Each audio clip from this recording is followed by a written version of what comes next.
こんにちは。美味しいパンを探求するきらめきもちです。今回のテーマは家庭用オーブン。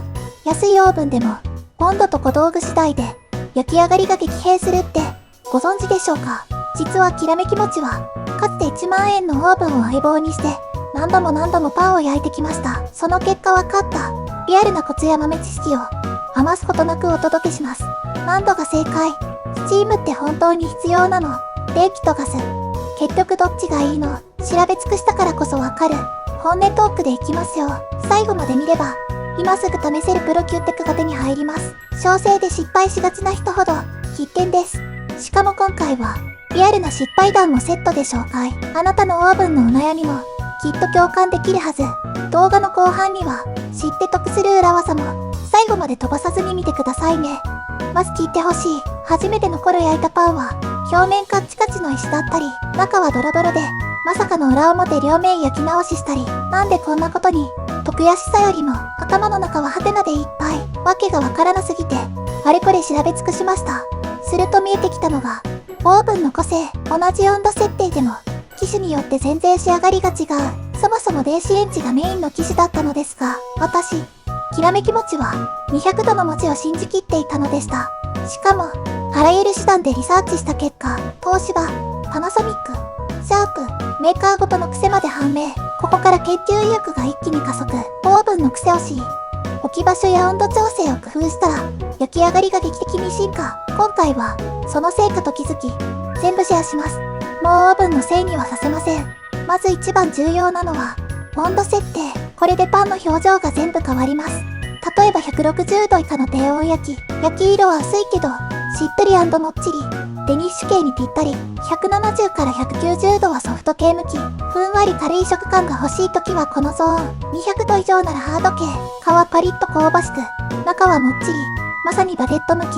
ポイントは低温長時間、高温短時間を使い分けること。パンのタイプで温度戦略を変えましょう。そして温度は表示を信じない。余熱プラス10分で庫内全体をしっかり温める。これがワンランクアップにつながります。ちなみにオーブン庫内の温度は機種によっては15から30度の差が出ることがあります。だから温度計を使って庫内の温度を測るのがおすすめです。続いてスチーム。パン作りには欠かせない水蒸気の話です。スチームありで焼くとクープがパックリ開いて表面はツヤツヤ、見た目から美味しそう。一方スチームなしは皮がバリッとハードな仕上がりに。ハードパー好きにはこっちもありかな。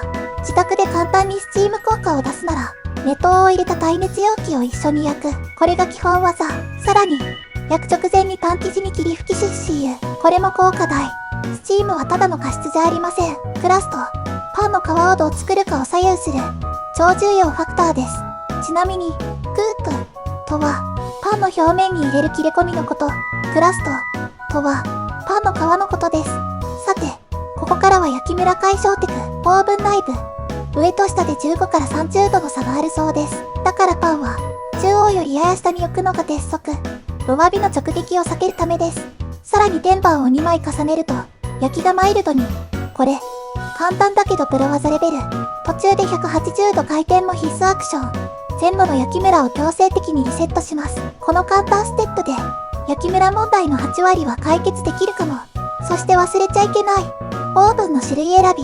冷気、ガス、ここも焼き上がりが変わるポイント。電気オーブンは温度が安定しやすく初心者にも優しい。最近はスチーム機能搭載も増えてます。ガスオーブンは一気に高温で焼き上げる力技タイプ。外パリ、中持ち派には最高の武器。でもガスは焼きムラが出やすい。こまめな位置調整や回転が必要です。最近では電気オーブンでも高機能なものが増えており、ガスオーブンに匹敵するパワーを持つ機種もあります。さらにメーカーごとの個性もチェック。東芝の石窯ドームシリーズは高温スチームが武器。パナソニックのビストロシリーズは均一加熱が得意。焼きムラが少なくて安心。シャープのヘルシオシリーズは独自のウォーターオーブン。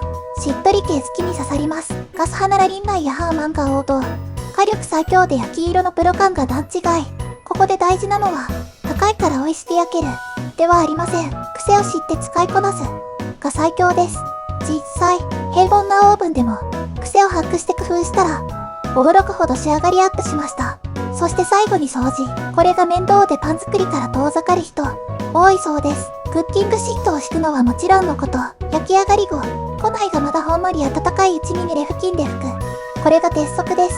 それでもダメなら重曹スプレー。化学反応で汚れを浮かせて楽々掃除。ちなみに、重曹スプレーは、重曹と水を混ぜて作ることができます。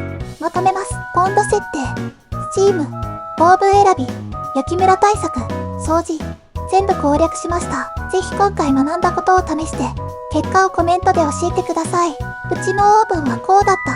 とか、この技聞いた、のシェア、大歓迎です。最後までご視聴、ありがとうございました。きらめき餅は今後とも、パン作りの延長線上にある動画作りに励んでまいります。チャンネル登録して、皆さんのパン焼きライフをさらにレベルアップしましょう。では、次回の動画でお会いしましょう。以上、きらめき餅でした。